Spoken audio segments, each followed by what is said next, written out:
kung ikaw ay isang pampublikong figure, kailangan patunayan mo yung tinatawag na malice in fact and malice in law. Sila ang merong burden of evidence. Ano yung malice in law? Ito po yung utter disregard for the truth. Pero meron din po mga tinatawag na mga privileged information or privileged communication. Ito po yung mga hindi dapat magkaroon ng pananagutan at kasama po sa privileged communication yung mga bagay-bagay tungkol sa mga issue na nakakaapekto sa buhay ng publiko. At dahil ito po ay nakakaapekto sa buhay ng publiko, kinakailangan talaga magkaroon ng mga debate na matindi nang malaman natin kung ano talaga ang katotohanan. Hayaan natin ang publiko na magdesisyon kung siya ay tama. Pero sa aking palagay po, sinabi naman niya na ang demanda niya ay dahil sinabi ko daw na binenta niya ang Scarborough. Well, una, wala po akong naalalang sinabi niyang binenta.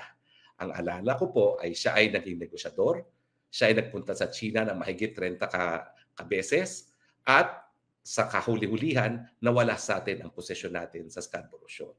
So natural po, dahil ang teritoryo, isang bagay na dapat pinag-uusapan ng ating mga kababayan, dapat malaman natin, ano ba pinagkasunduan ng Trillanes? At tama ba na ito'y naging dahilan para nawala sa atin ang Scarborough Shoal? Hindi naman po ako ang unang-unang nagparatang niyan. Ang unang nagparatang po niyan si Juan Ponce Enrile, dating Senate President, na talagang binantaan niya sa Trillanes na ibubulgar niya kung anong ginawa niya doon sa kanyang negosyasyon sa China. Pero sa huli, napigilan naman po kasi siguro nakiusap ang administrasyon ni Presidente Aquino na mga bagay-bagay tungkol sa foreign relations ay dapat tratuhing exception to freedom of information. So kita nyo kung anong anomalya ngayon. Hindi natin dapat malaman kung anong pinagkasunduan niya. And yet, tinatawag niyang libelous yung aligasyon na dahil sa kanyang negosyasyon, nawala ang Scarborough. Pwede ba yun? Hindi niya isinasa publiko kung ano yung pinag-usapan nila na mahigit 30 beses na nagresulta sa pagkawala. Bakit ko sasabihin hindi nagresulta yan? Yan po yung end result. Tinalaga siya para maging negosyador para dun sa nabubuong gulo dati sa Scarborough. Mahigit 30 beses siya nakipag-negotiate. Ano nangyari? In the end, nawala sa atin ang Scarborough. So hindi ba na tama lang isipin na may kinalaman yung kanyang negosyasyon dun sa pagkawala ng Scarborough. But in any case, itong diskusyon pong ito ay sagot dahil so binato niya si Presidente Duterte na sa pamamagitan ng Gentleman's Agreement, siya daw ang naging taksil sa soberenya ng Pilipinas. Paano siya maging taksil si dating Presidente Duterte? Doon sa kanyang panahon, ang Gentleman's Agreement, ito po yung naging dahilan kaya nagkaroon ng kapayapaan, nagbunga po ng mas malakas na pangangapital ng mga Chino sa Pilipinas, mas maraming pagdating ng turismo sa turistang mga Chino sa Pilipinas at yung mas masiglang kalakalan. No?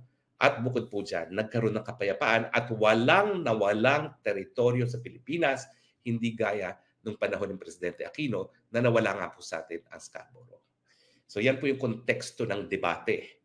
Tama ba yung ginawa ni Presidente Duterte? Ang sagot ko, tama. Kasi nung panahon ni Aquino at panahon ni Trillanes na siyang tinalagang negotiator, diyan nawala sa atin ang Scarborough. At yan po ay katotohanan.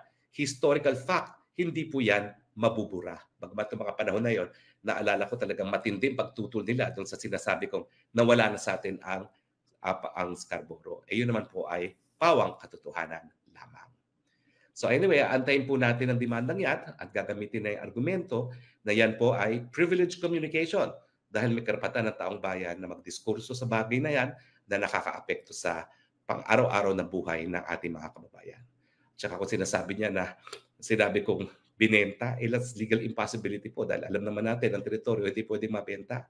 Pwede ka magtaksil sa pamamagitan ng pag-negotiate at yan ang dapat nating malaman kung meron kang pagtataksil pero hindi po pwedeng mabenta. Okay, so anyway, haharapin naman po natin yan at wala naman po tayong katakot-takot dyan dahil nasa likod natin ang demokrasya at ang haharapin natin ay mga kalaban ng demokrasya na naisupilin ang malayang pag-iisip, malayang pananalita at malayang pamamahayag. Nabalitaan ko po na ako po ay nademanda sa kauna-unahang pagkakataon for libel. 52 ilang years na ba ako? 57 years old.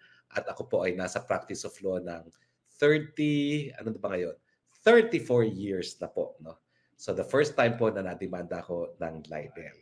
At ang nagdemanda po ng libel, si dating Senador Antonio Trillanes. Hindi ko pa po nakikita ang demanda, pero alam niyo naman po, matagal ko ng advokasya na ang libel ay salungat sa kalayaan ng malayang pananalita. Ito po ang dahilan kung bakit napakadami ko ng periodista na dinipensahan laban sa libel. Ilan mga pangalan po niyan, si Niña Cacho Olivares ng Tribune, no? At dati ng Inquirer, no? Si Ermin Garcia, no? Ng isang local newspaper po yan sa Dagupan, no? At syempre si Jake Makasait ng ating Malaya. Ako rin po ito may abogado nung nag-file kami ng isang class suit laban kay First Gentleman Arroyo dahil nagdemanda siya laban sa mga 44 na mga periodista. No? At ang sabi namin, yung wholesale filing of libel cases, yan ay abuse of right dahil ang talagang tunay niyang pakay ay para supilin yung kalayaan ng malayang pananalita. Nakarating na rin po kami sa UN Committee on Human Rights para dun sa abogadong si Adonis kung saan nagwagi po kami. Si Adonis kasi isang mamamahayag dyan sa Davao, pinakulong ni dating Speaker Nograles dahil sa tinatawag na burlesking incident kung saan nakita daw na tumatakbong hubo-hubo si then Speaker Nograles at nagsampa siya ng libel case at pinakulong niya si Adonis. At ang naging decision po ng UN Committee on Human Rights, isang body ng mga eksperto sa larangan ng karapatang pantao, ay talagang salungat ang criminal libel sa malayang pananalita. At tinawagan nila ang Pilipinas bilang kasapi sa Tratado ng International Covenant on Civil and Political Rights na i-decriminalize ang libel dahil, ang sabi nila, ito ay merong alternatibo, ang civil libel. At saka pangalawa, hindi siya proportionate dun sa nais niyang makamit na bantayan ang privacy ng mga pribadong individual.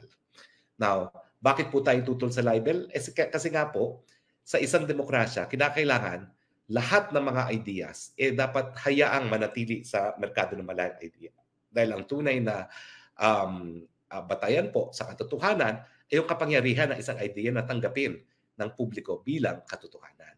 Kaya nga po, ang mga nagmamahal sa demokrasya, kung meron silang narinig na hindi tama, sumasagot at hayaan natin ang publikong maghusga. Kaya ako po, sa dami